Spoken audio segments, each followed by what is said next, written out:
lovers. That is that. For nothing will keep us together. We could steal time just for one day. We can be heroes forever and ever. What you say?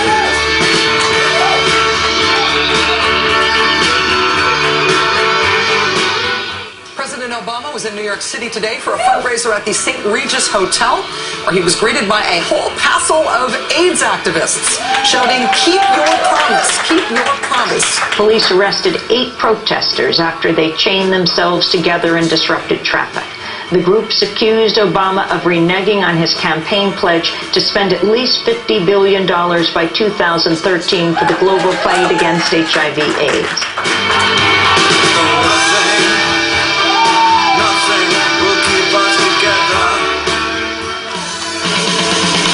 We've got no right to be angry when we run and move, when there's nowhere we can run to anymore. We can't afford to be innocent. Stand up and face the enemy. It's a do or die situation. We'll be invincible, and with the power of conviction, there is no sacrifice. It's a do or die situation. We'll be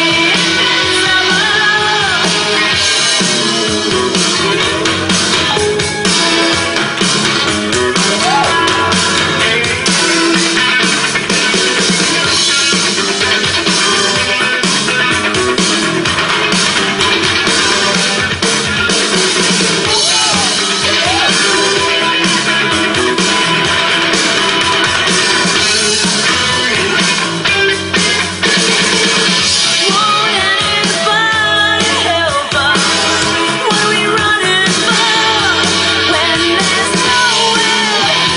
nowhere we can run to anymore. We can't afford to be innocent. Stand up and face the enemy. It's a do or die situation.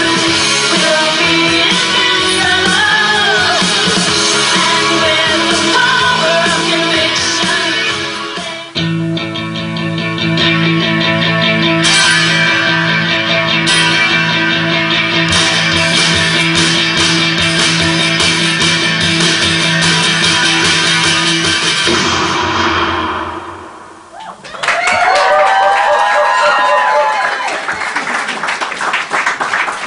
Welcome to HealthGap's Global Health Justice Awards.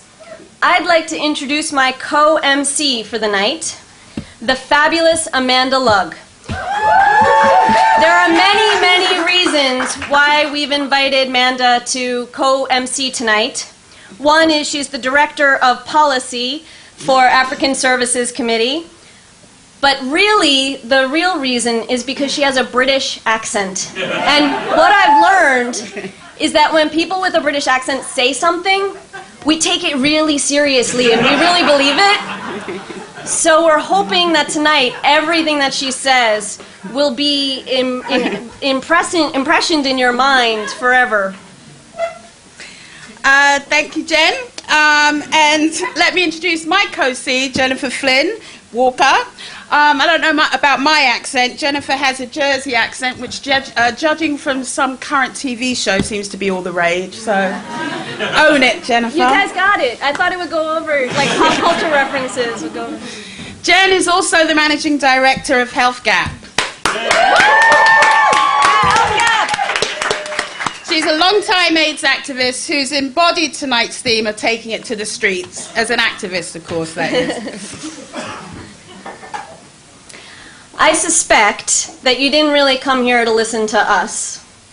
But I do want to take a quick moment to say something incredibly important. And I really mean this. Thank you for coming tonight. Thank you for supporting the work of this amazing and powerful organization. Thank you for your activism to drive down the price of life-saving medication. Thank you for your commitment to social justice in so many arenas. The people, if you haven't talked to people, stay afterwards, introduce yourselves. The people in this room are incredible, and without them, the world would really be a terrible place. So get to know them.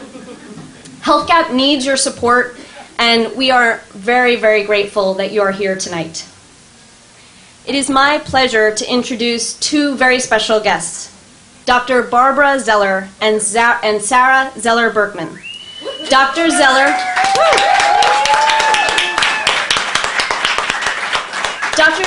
is the wife of Dr. Alan Berkman, who was one of the founders of HealthGap, and he was a recipient of last year's Global Health Justice Award.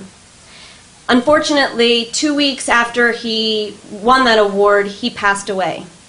Sarah is Dr. Berkman's daughter. Both are committed social justice activists in their own right. But they are going to tell us about the amazing man for whom our first award tonight is named after, and introduce the presenter of the Dr. Alan Berkman Global Health Justice Awards.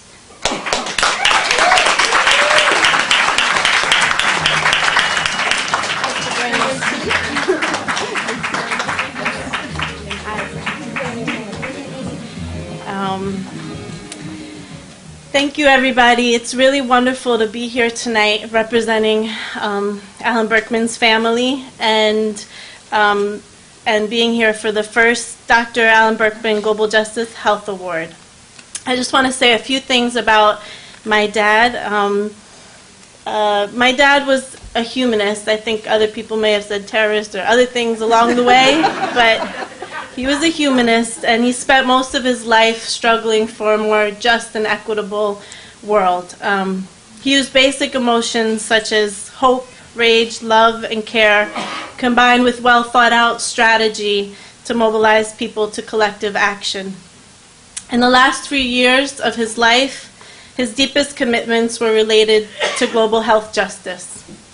At the last HealthGap Award ceremony, as Jennifer mentioned, Papa was honored as one of the recipients of the Global Health Justice Award. And like she said, he wasn't able to accept the award because he was in the hospital that night. But we went the next day and we relayed what a wonderful event it was. And he was just beaming with pride about this organization. And also we told him that his grandson had screamed out, "That's my grandpa," when they showed this video. And so he was very happy about it. And a few days after that ceremony, he passed away. And in those last weeks of his life, Papa wrote a note to his community regarding HealthGap that was to be read at his memorial. So I just want to read a little bit of that note. In it said, "I am extraordinarily proud of HealthGap and how it's been able to push back the limits of destructive globalization and be part of showing that another world is possible. This organization and its network of partners and supporters really does demonstrate that it is possible to make change. Millions of lives have been saved, creating ripples of impact with millions of more people. The legacy of striving for global health justice is one of which my father and my whole family cherish deeply. And I just want to pass it to my mom to say a little bit more. Thank you.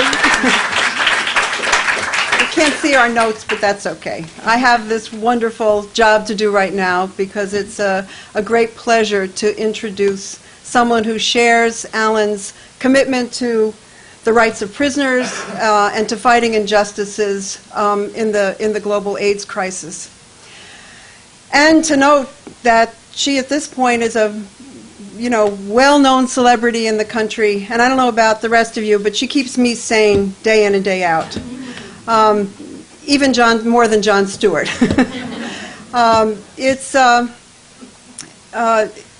As you know, she's a star of the MSNBC, The Rachel Maddow Show, and what you might not know is that she had a really great role in the spectacular start of HealthGap. I've been told that the banner that was behind Al Gore, the then Vice President Al Gore, at really exposing the fact that he was withholding policy-wise the treatments for millions of people in Southern Africa who were affected by HIV/AIDS. And the banner was pulled out of Rachel Maddow's pants. So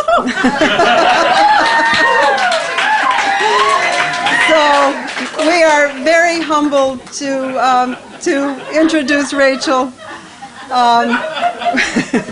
She can speak more to that when she gets up here. And it's a great pleasure and a great honor.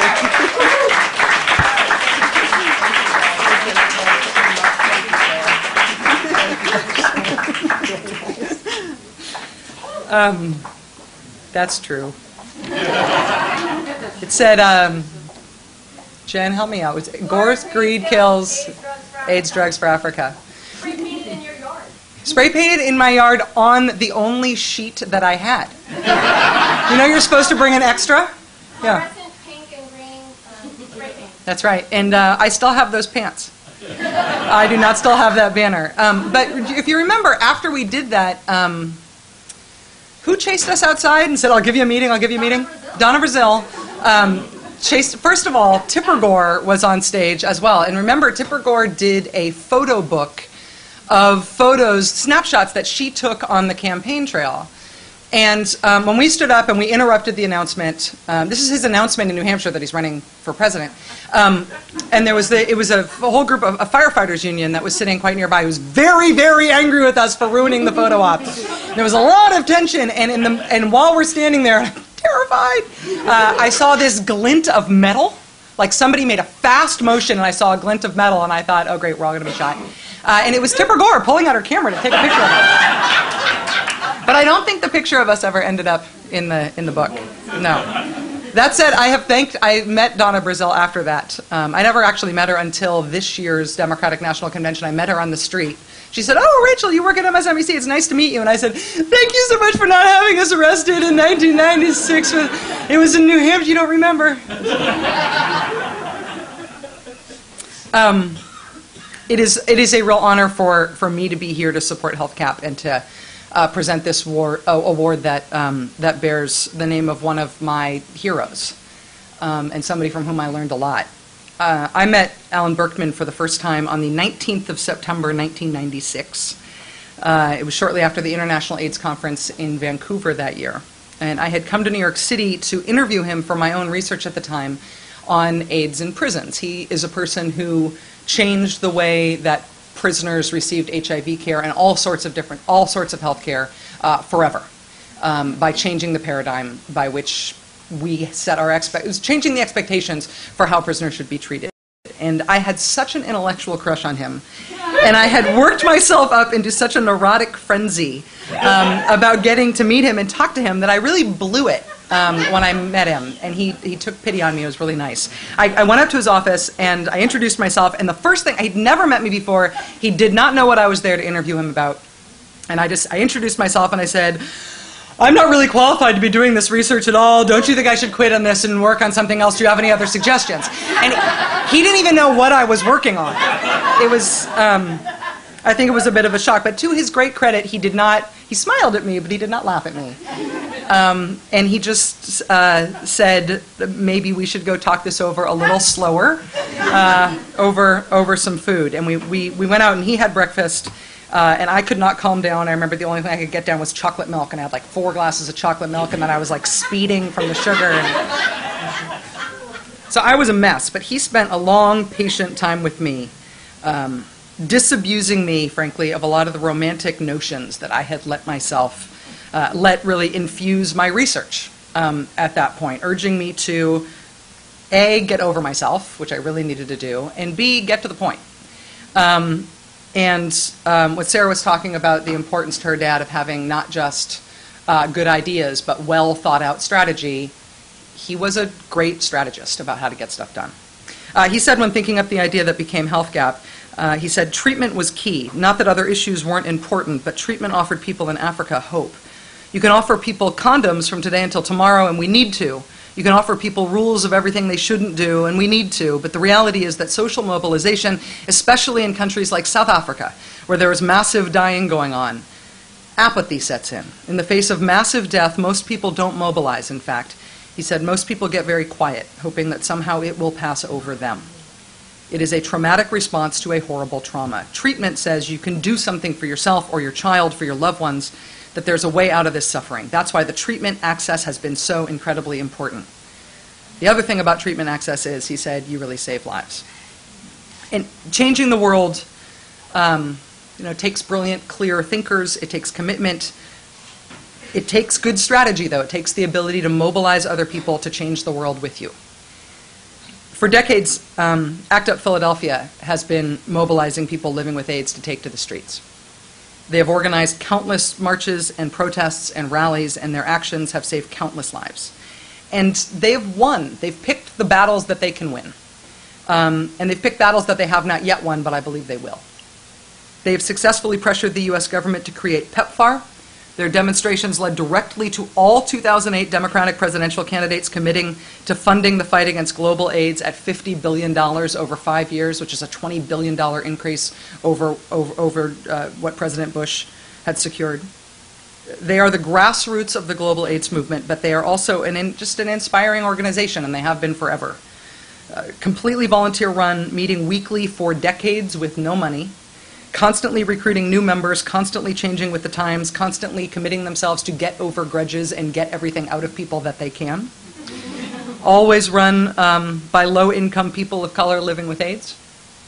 I would hold up the ACT UP Philly ratio of resources to results against any big, full-of-itself organization anywhere in the world.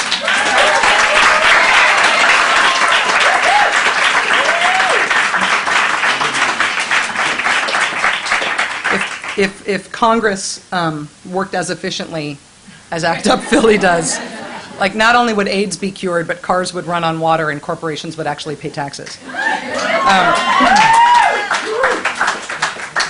I was an ACT UP Philly gadfly in my activist days before I became this strange public media personality. But I have to tell you, I never learned more anywhere else about the activist math of combining desperation and commitment and leverage and integrity and chutzpah and humility, and doing it over time, not only week in and week out, but year in and year out, and making it produce results. We as a country and we as a community owe them a lot more than this award, but this award is something they richly deserve. So humbly, on behalf of HealthGap, I am proud to present the first ever Dr. Alan Berkman Global Health Justice Award to ACT UP Philadelphia.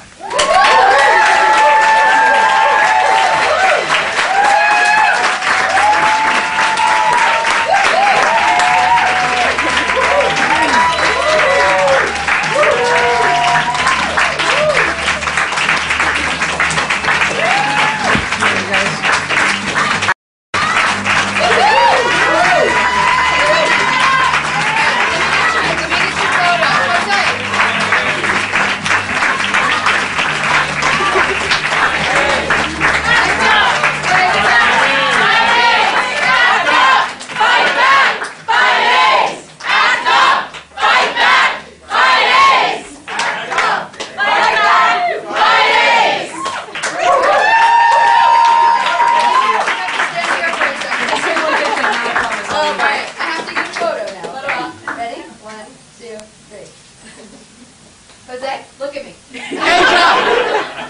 Asia Russell, come up here with us.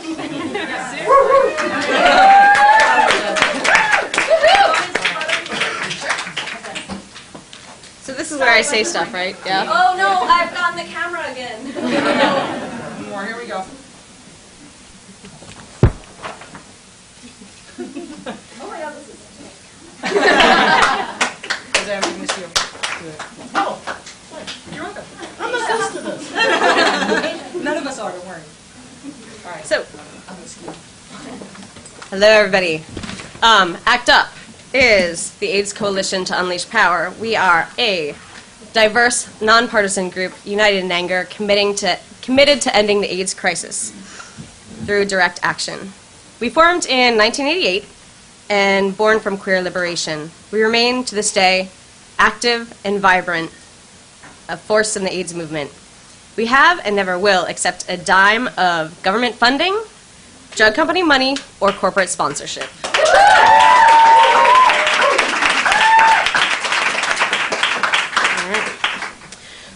We are proud to still be queer-based.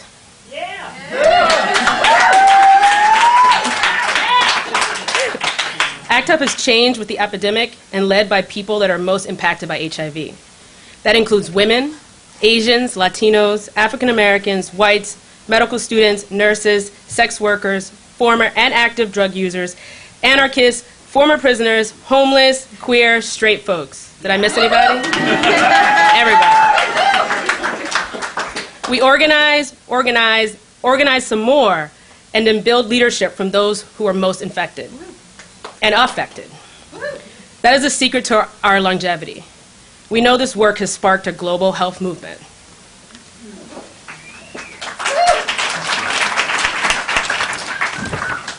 ACT UP members Asia Russell, Paul Davis, Katie Reek, and Jose DeMarco are part of Health Gap, and we couldn't be prouder of the work they do in Nairobi, Kenya, Kampala, Uganda, or the United States. ACT UP's arms reach across oceans. ACT UP remains deeply committed to local AIDS and national issues. We know that the AIDS crisis is ravaging poor communities of color due to homelessness, poverty, policies of mass imprisonment, social and economic injustice. It is our membership that is deeply affected by these problems.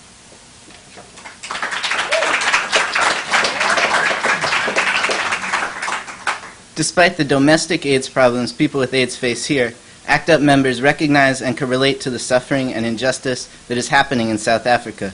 We know there's little difference between people of color in South Philadelphia and South Africa, with the exception of our access to medicine. This is just one of the reasons we remain united in anger. We remain angry and enraged because then candidate Obama made promises to ACT UP and the people with AIDS in South Africa to fund global AIDS programs at $50 billion over 5 years. President Obama has not kept his promise. We all have to hold him accountable, especially during this campaign season. We have to remind him of the hope he gave people with AIDS and then snatched away from the sick and the dying.